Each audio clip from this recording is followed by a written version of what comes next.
بسم اللہ الرحمن الرحیم۔ بصرہ پر مسلمانوں کی جلگار۔ حضرت ابوبکر صدیق رضی اللہ تعالیٰ عنہ خلیفہ اول نے حضرت شرحبیل کو ملک شام کے مشہور صوبہ اردن کی طرف روانہ کیا تھا۔ وہ ملک شام کی سرحد پر حضرت ابو عبیدہ رضی اللہ تعالیٰ کے لشکر سے مل گئے تھے۔ اب حضرت ابو عبیدہ رضی اللہ تعالیٰ انہیں بصرہ کی طرف روانہ کیا تھا۔ بصرہ اردن کے راستہ میں نہایت مشہور شہر تھا۔ اس کا قلعہ بڑا مضبوط، شاندار اور وسیع تھا۔ وہاں سالانہ میلہ لگتا تھا۔ میلہ کے موقع پر اطراف ملک سے رومی تجارت کے لیے آتے تھے۔ اول تو بصرہ میں ہی کافی فوج موجود رہتی تھی۔ دوسرے ہرقل اعظم میلہ کے موقع پر شہر اور میلہ کی حفاظت کے لیے فوج بھی بھیج دیتا تھا۔ جب حضرت شرحبیل بصرہ کے قریب پہنچے تو انہیں معلوم ہوا کہ وہاں سالانہ میلہ لگا ہوا ہے۔ 12,000 فوج کو تو بصرہ کی تھی، اس سے زیادہ سپاہ بصرہ کی حفاظت کے ہرقل اعظم نے بھیج دی تھی۔ اس کے علاوہ رومیوں کو معلوم ہو گیا کہ مسلمان ملک شام کی سرحد پر آ گئے ہیں، اس لیے ہزاروں جنگجو خود میلہ کی حفاظت کے لیے وہاں آ گئے تھے۔ اس سے رومیوں کی تعداد 40,000 کے قریب پہنچ گئی تھی۔ حضرت شرحبیل کے ساتھ کل 4,000 مجاہدین اسلام تھے۔ انہوں نے چاہا کہ وہ لوٹ جائیں، لیکن انہیں شرم آئی کہ سوچا قیامت کے روز اپنے اللہ تعالیٰ کی بارگاہ اور اس کے رسول کے سامنے کیا منہ دکھائیں گے۔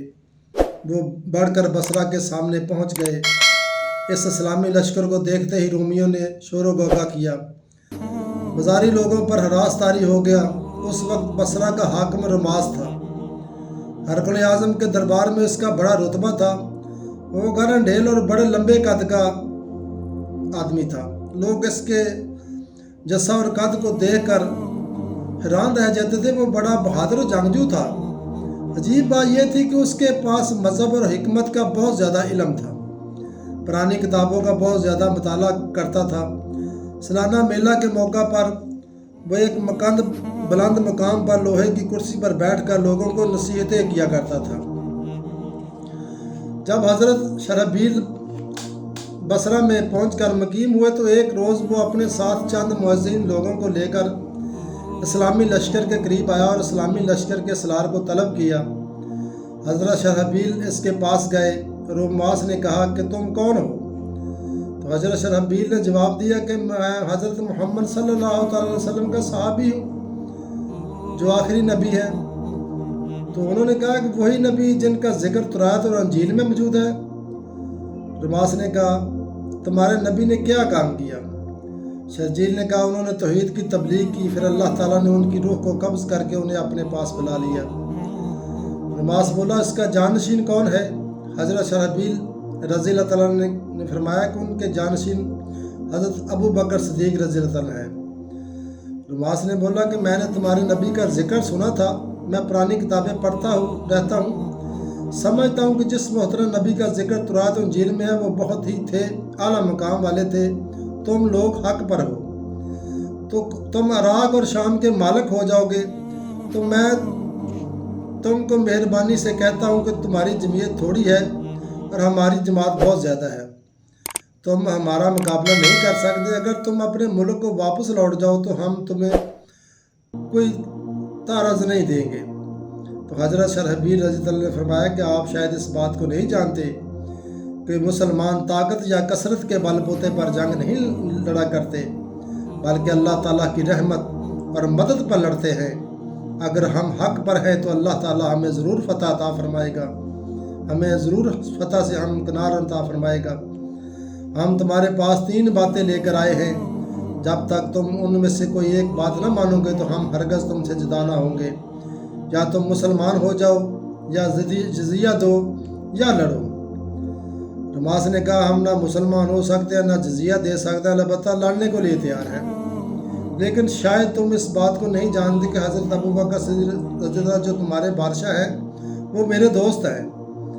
اگر وہ یہاں ہوتے تو ہرگز مجھ سے نہ لڑتے، تم بھی نہ لڑو۔ حضرت شرحبیل رضی اللہ نے فرمایا تم اس بات کو نہیں جانتے ہو کہ وہ پختہ عقیدہ کے مسلمان ہیں، اللہ تعالیٰ کے حکم کی تعمیل کے لیے مامور ہیں۔ اللہ تعالیٰ کی قسم اگر ان کے بیٹے اور بھتیجے بھی مذہب ملت کے خلاف کوئی کام کریں تو انہیں بھی وہ معاف نہ کرے۔ عماس نے کہا اچھا تم ٹھہرو، میں اپنی قوم کو سمجھا کر دیکھوں، اگر وہ مسلمان ہونے یا جزیہ دینے پر راضی ہو جائیں تو وہ ٹھیک ہے۔ یہ کہہ کر وہ پلٹ گیا۔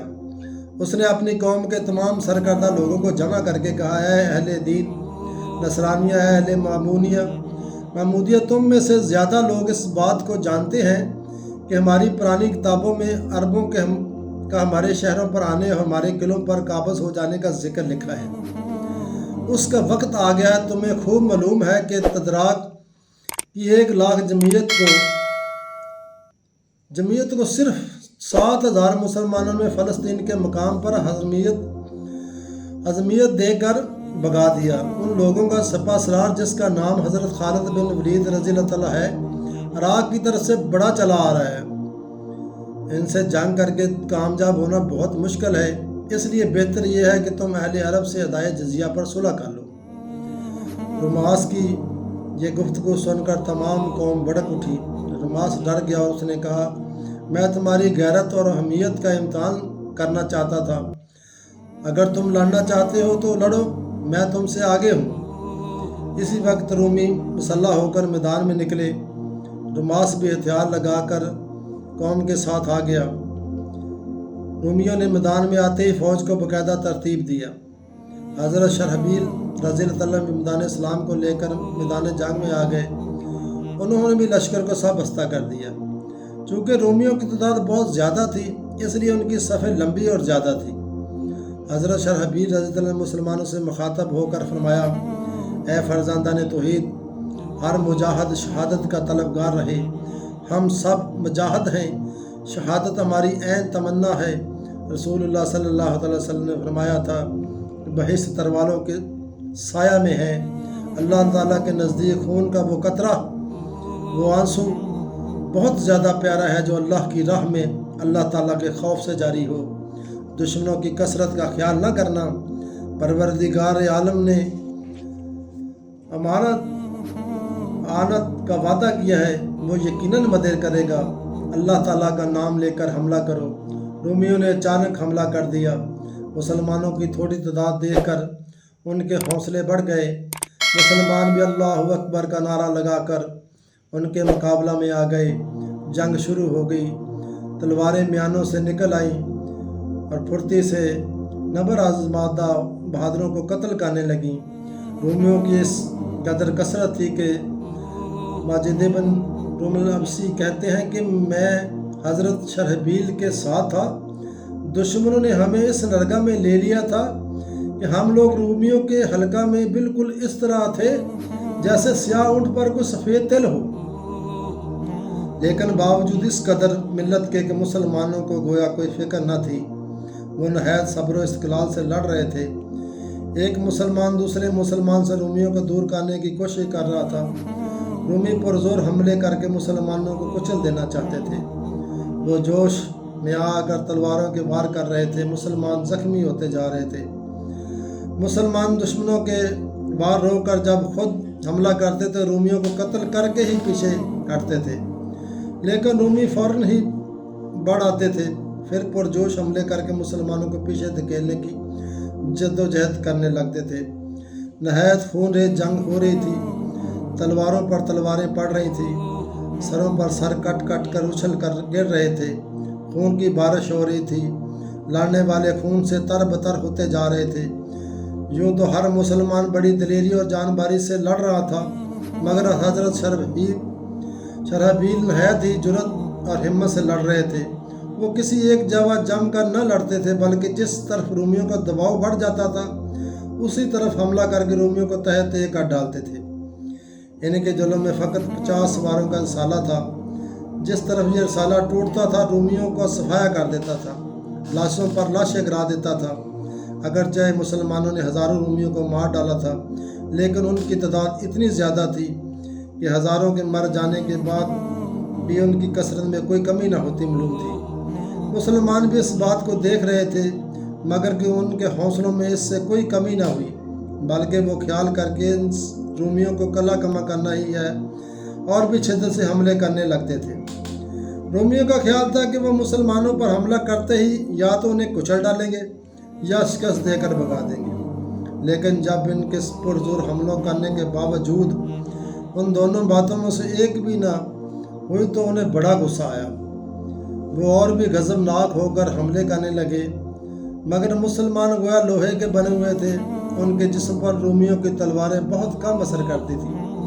جو مسلمان زخمی ہو جاتا وہ جوش میں آ کر اس سختی سے حملہ کرتا کہ رومی گھبرا کر پیچھے دب جاتے تھے۔ جب لڑائی نے طول پکڑا اور دوپہر وقت ہو گیا، تب حضرت شرحبیل رضی اللہ تعالیٰ نے ہاتھ اٹھا کر اللہ تعالیٰ کی بارگاہ میں دعا کی، یا حیو یا قیوم، اے ارض و سما کے مالک، اے پاک پروردگار عالم، تو نے اپنے محبوب اپنے نبی حضرت محمد صلی اللہ تعالیٰ وسلم سے ملک شام و فارس کی فتح کا وعدہ فرمایا ہے۔